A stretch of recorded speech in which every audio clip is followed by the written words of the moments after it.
Hi అండి. మా గార్డెన్‌ని చూపించమన్నారు కదా! మొక్కలు ప్రతిదీ కూడా వీడియోలో చూపిస్తూ ఒకసారి చిన్న వీడియో తీయండి అన్నారు.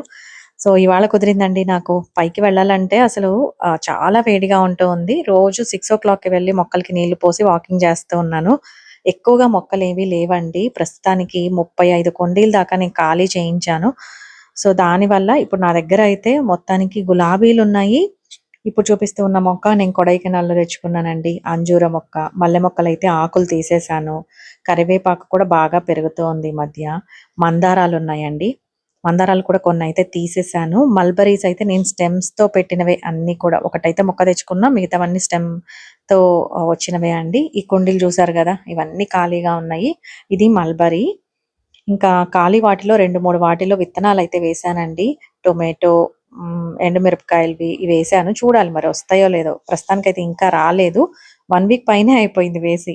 సెంటు జాజి పువ్వుల చెట్టు, ఈ మల్లె పువ్వుల చెట్టు ఇప్పుడు బాగా వస్తుందండి. నార్మల్‌గా అయితే ఒక్క పువ్వు రావడానికి కష్టంగా ఉండేది.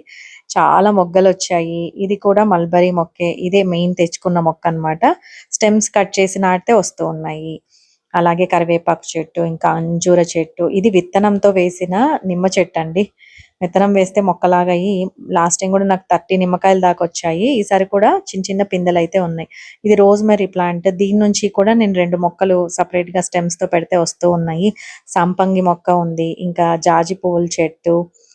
ఇంకా అలాగే ఇంకా మందారాలండి. స్పెషల్‌గా ఇంకా కొత్త మొక్కలు ఏవి తేలేదు. వర్షాలు స్టార్ట్ అవ్వగానే తెస్తాను. ఈ రోజ్‌మెర్రీ నేను ఆ స్టెమ్స్‌తో పెంచినదే అన్నమాట. ఇలాగా నా గార్డెన్ అయితే ఇలా ఉంటుందండి ఒకవైపు. ఇంకో వైపు ఖాళీగా పెట్టుకున్నాననమాట. జస్ట్ వాకింగ్ చేయడం కోసమని పెట్టుకున్నాను. రోజు ఇలా మొక్కలకి నీళ్లు పోసి ఒక 45 మినిట్స్ అయితే వాకింగ్ చేస్తూ ఉన్నానండి.